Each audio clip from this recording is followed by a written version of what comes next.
this idea that one has free love, so liberation from tradition, meant jumping into the enslavement of license, which means basically that the enslavement of unbridled passions without control. And those who promoted it, of course, were men in the arts, men running the culture. Politicians weren't so prominent in promoting it, but somebody said that politics is downstream of culture, which I believe for a long time, since I started waking up maybe in the 90s to things that are going on. And it means that the cultural leaders change the culture. Politicians, being political prostitutes, basically go where the votes are.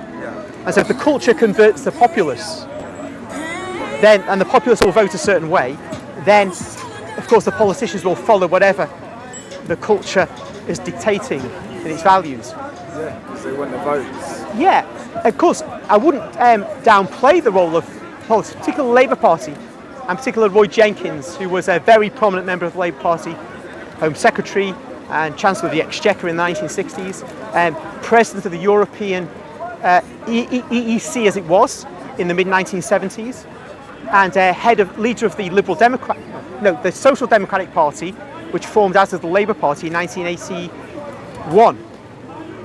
Major figure. In 1957 or 58, he produced a document which talks about decriminalising homosexuality and introducing abortion law. And this was, this was not put before the public in the 1964 general election, which Labour won, nor in the 1966 general election, which they won with a 96-seat majority. No, it was brought in after the election. And this is the way our politicians work, of course. Cameron never said he was going to introduce homosexual marriage. A Tory Prime Minister, after all. No. And Labour had nothing about lowering the age of sexual consent for homosexuals from 21 to 18 and then to 16. But he did it anyway. And of course, this whole approach of Boris in the late 2020 election, December 2020 election, take back control, complete Brexit and so on, which got lots of working class people in the north to vote Tory and offset their losses of seats to the Liberals because of Brexit. These people voted Brexit because of immigration. That's why they voted Brexit. They didn't vote out of some kind of political theory about sovereignty. And they've been now being led down the garden path, because what is said is that we're not going to be taking back any immigration control at all. The vast numbers coming across the channel, then the large numbers that will be coming over because of the trade deal with India.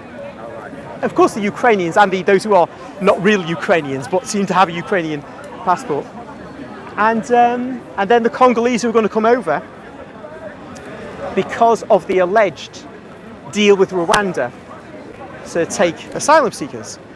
In there is a clause for Rwanda to ship out many of the people who are seeking asylum in Rwanda to the UK. So what will happen is, nobody's going to go to Rwanda because our lawyers will prevent it. I know. But lots of Congolese are coming. Yeah, it's not workable, is it? That's plus Dominic Raab saying that huge numbers of Hong Kong Chinese can come here. Now, this may be all good and right, maybe a wonderful thing, but in 2020, the British, and I'm talking about the white British, because they're the ones in the north who voted for these characters. They didn't vote Labour anymore, they voted for Johnson. They were told, take back control, right? They've been lied to so much.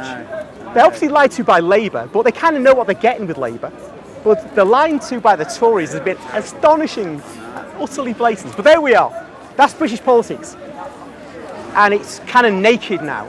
It's like they don't even hide the lying now with fancy words. Blair used to lie very successfully about these sorts of things. But these guys don't even bother now.